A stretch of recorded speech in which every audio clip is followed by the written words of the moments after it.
receiving yards per game. That is third only to Antonio Brown and Julio Jones in that time period, and he is now a member of the Cleveland Browns. The man behind the trade on the Browns side of things, GM John Dorsey, joining our Omar Ruiz.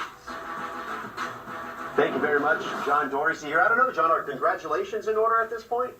Well, I mean, it's congratulations. There's a lot of thanks to be given to a lot of people in this organization. I think it starts with ownership for giving us the assets to try to execute the plan that we had presented, the personnel staff and the coaching staffs, and after, months of preparation, your plans, have somewhat come together, and there's a sense of excitement, but now it's time to remember this, good teams don't win in March. Good teams begin to win when you go to training camp, when you play in the fall. That's where it all counts. Well, Odell Beckham Jr. will be a big part of it. We've seen over the years the kind of talent and player that he is, but through your research and preparation, what can you tell us about the player you're bringing in here, or the person, I should say? The person, he's passionate, he's competitive. Just listening to Les Miles talk, when he goes onto the practice field, the thing of having he and Jarvis together and reunited with Adam Henry, they compete against each other. So what he does is he brings that competitive nature. And we've always said we want guys that are competitive. And that's what all good football players have that little edge on them and that competition. He brings that. And you can see he's going to push the wide receiver bunch. And to have Jarvis, reunited with him, they're going to push each other.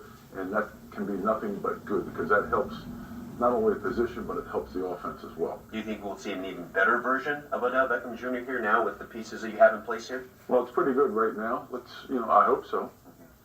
You have a first-year head coach in Freddie Kitchens. You have a second-year quarterback in Baker Mayfield. What about their leadership qualities suggest to you they'll be able to handle all the spotlight, now all the hype that'll come around this team and all the star power? It all starts with the head coach. I mean, the head coach, I love Freddie because Freddie is direct, he's honest, guys buy into him, he's going to hold them accountable. At the end of the day, he's going to earn those players' trust, and he does that. The players from the past season, they bought into his trust, and he's a very genuine guy. He's the same guy day in and day out. Now, with regards to Baker Mayfield, I mean, Baker's showing that he can handle adversity and he can handle pressure, and he does it very well. I've always said he's a little bit more mature than his age may suggest, and there's something very genuine and natural about he, too, and I'm sure he's as excited as the fan base is in Cleveland. You mentioned Odell and Baker having a previous relationship. Of course, we all know about Jarvis Landry and Adam Henry. How important were those relationships in bringing Odell here? Well, it's a piece of the puzzle because, you have now some inside information of actually who the character, the man truly is. To have his former, college position coach be able to tell you some things, that's good. And then when you have one of his best friends who you've developed a relationship with, that'd be Jarvis, that helps too. You're busy, John. You got a lot of help on defense as well. Olivier Vernon, Sheldon Richardson, and Richard saying that even before these blockbuster trades went down, he was excited about coming to Cleveland. What does it mean to you to have now the Cleveland Browns become a destination in the NFL? I don't know if it's a destination. The Cleveland Browns, to me, are truly one of those iconic franchises. And if you can bring this franchise back, people are going to understand why the Cleveland Brown fan base is so passionate. They understand. And I think it's our responsibility, my responsibility as general manager, is to bring this thing back for those fans. And that's what we're going to do. I said last night that in week 3, when Baker made his debut, led the second half comeback against the Jets, the Giants' eyes were opened. With this trade, I said maybe we have a couple shots of espresso in him now. Where is the sleeping giant now in your eyes as you continue to build this? You know what? We're the Cleveland Browns. What we're doing right now is, don't live in the past. We're now living in the present. We are building for the draft as an organization. We're going to continue to do our research and personnel. The coaches are upstairs diligently working through their playbooks and kind of getting that organized. We're getting ready for the season because it all starts when you go to training camp. It all starts, that's when it all starts and begins. And then we'll see who are the Cleveland Browns of 2019. John, some people are ready to build a statue out front of the stadium for you. You've seen what sort of excitement and celebration. What do you make about all the hype and hysteria that we've seen around this team, especially given this week's events? Let's take our expectations. And you know what? Good winning teams, you begin to develop that chemistry and those goal setting. That starts in training camp.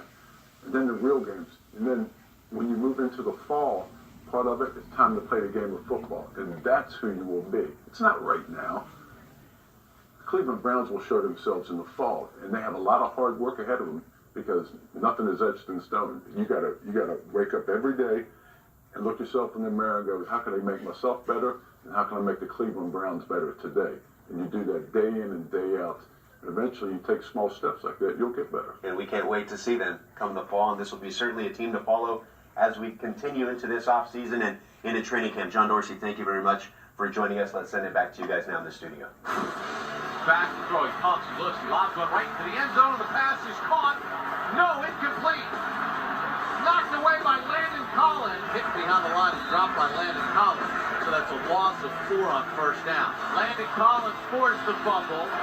Wants it to the end zone. Collins defending makes the play. Those are the kinds of plays that you get from him. Landon Collins, one of the newest members of the Washington Redskins, officially introduced today after signing a reported 6-year, $84 million contract with $45 million guaranteed. A big addition to the Redskins defense for 2019 and beyond, and it is our pleasure to welcome Landon into the free agency frenzy right here on NFL Network now. Welcome, Landon. Appreciate having me on. And congratulations, obviously a huge deal for you to end up in Washington. Man, take a second and give us a sense of where your head has been from the moment you knew you weren't going to be back with the Giants to now inking this deal with the Redskins. Man, it's still up in the sky right now. It's a great feeling. It's a blessing. It's a great opportunity. I'm excited and ready to play ball again now. And there's got to be a bit of familiarity there. Obviously, you're staying in the NFC East. That's one piece of it. You've also got more than a handful of some former Alabama Crimson Tide football alums there with you as well. Yeah, definitely. I got a lot of them. Hopefully we get one back, but definitely got a lot of them. It's exciting because at the end of the day, I got guys I know I can count on. At the end of the day, I know guys that's going to play ball and play passionately and going to get after it. Hey, Landon, you can be honest with me now. What's it going to mean to you to be able to suit up and play against the Giants twice a year? It's going to be awesome. I ain't going to lie to you. It's going to be definitely awesome. And then I get the prove a point of why they should have at least tagged me. But at the end of the day, it all worked out for the best.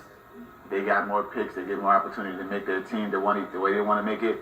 And I got the opportunity to sign a big contract, be on the team that I've dreamed of always being on, and get to play on it, get to play in this very green gold. So you mentioned that dream. I imagine part of that dream, from what I understand, Sean Taylor was one of your idols growing up, and now you get to play for the franchise where he left such an indelible mark. What does that mean to you? Oh man, it's an honor. It's a blessing. It's a dream come true. I was looking at it when my agent called me and said the Redskins. I was like, I'm all for it. Why not? My guy played there. I get to play on the same field, same stadium each and every Sunday. It's honestly, it's an emotional time. It was an emotional time for me, still emotional for me, and it's a blessing.